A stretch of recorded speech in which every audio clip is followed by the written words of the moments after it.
And we're switching topics again. Dr. Mario Bretfeld from the College of Science and Mathematics, the Department of Ecology, Evolution, and Organismal Biology, will be talking about rethinking fertilizers, probiotic solutions for healthier lakes. Mario? Thanks, Karen.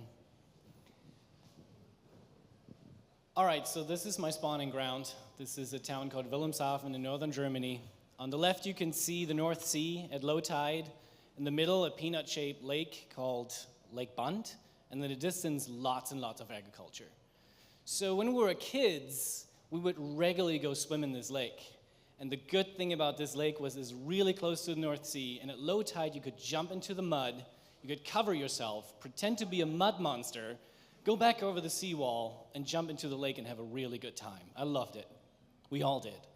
Unfortunately, every now and then there was a different monster that prevented us from doing exactly that, which was a green monster. Well, it wasn't really a monster, but it was green algae and cyanobacteria that would regularly cause the lake to be shut down by the authorities, and we couldn't go swimming. That was really sad for us, of course. And back in the day, I didn't really know what was going on, but nowadays, I'm a scientist, and we all know that, of course, like many environmental issues, it's caused by humans. In this case, the overuse or the extensive use of fertilizer.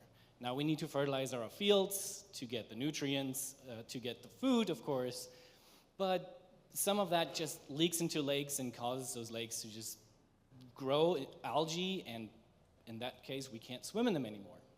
So, fast forward about 30 years, more or less, and I'm sitting over breakfast. I'm a scientist now, staring at my yogurt and thinking to myself, this stuff is really good. It's got microbes in it, it's probiotic, it helps me absorb food. It's really good stuff. I wonder if there's such a thing for plants. That's worth researching, I think. Well, lucky for me, the KSU Field Station exists, which is a 25-acre property, more or less, with fields, with greenhouses, with people with expertise in growing crops.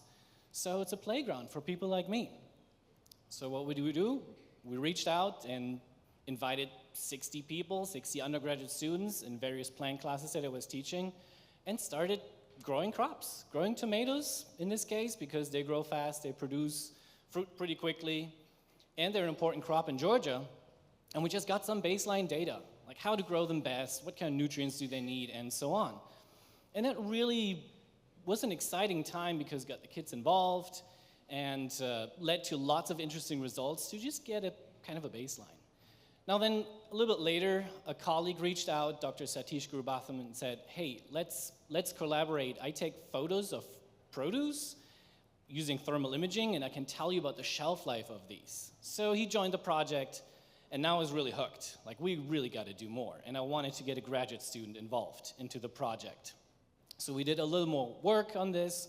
We got a little bit of internal funding. And ultimately, we ended up finding a graduate student who took over this work, Colin.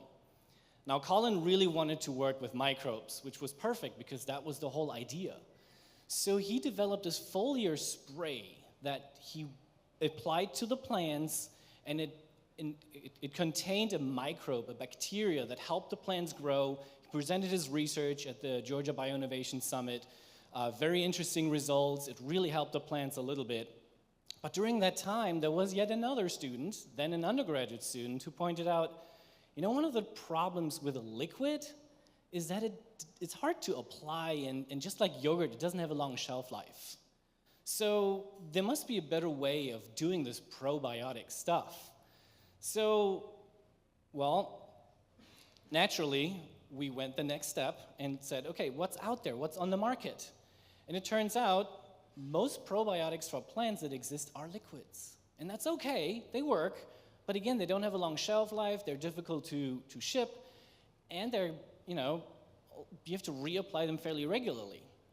So this student, who is now a graduate student in my lab and who's here with me, Zach is over there, he's going to do the presentation later on as well, he started developing these prototypes of microbeads. So in this case, we use either chitosan, which is a byproduct of the shellfish industry, so a very sustainable product, or alginate, which again is a product from algae, so easily obtainable. And we encapsulate, we create these little capsules, and we encapsulate beneficial microbes and bacteria.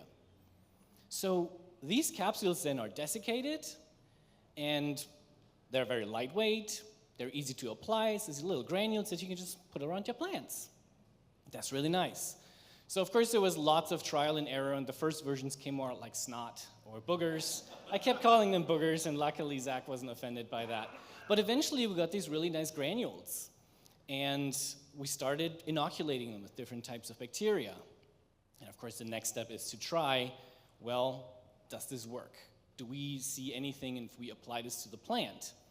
So we started trials in the lab after we scaled up our production with 3D printing, with involving more students, so we could really, in this apparatus on the right-hand side, you can see this again out on display.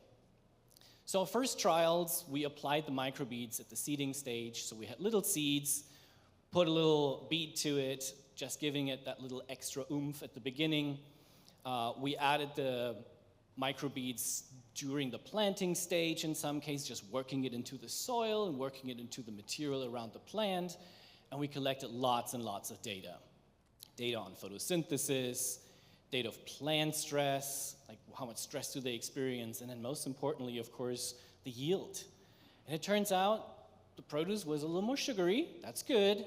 We had fewer incidences of blossom end rot, which you can see here, and overall the plants were less stressed. So there's a lot more to be done, but the moral of the story is if we can develop an easy to apply fertilizer that is not really fertilizer, it's a probiotic, maybe the lake in the future will look more like this because we can reduce the amount of fertilizer used. And kids in the future, next generations, can go swimming whenever they want. And of course, most importantly, they can pretend to be mud monsters whenever they want, jump over into the mud, jump back into the lake. So that's what we're working for. I'd love to see you guys over at the booth. Thank you guys for your attention.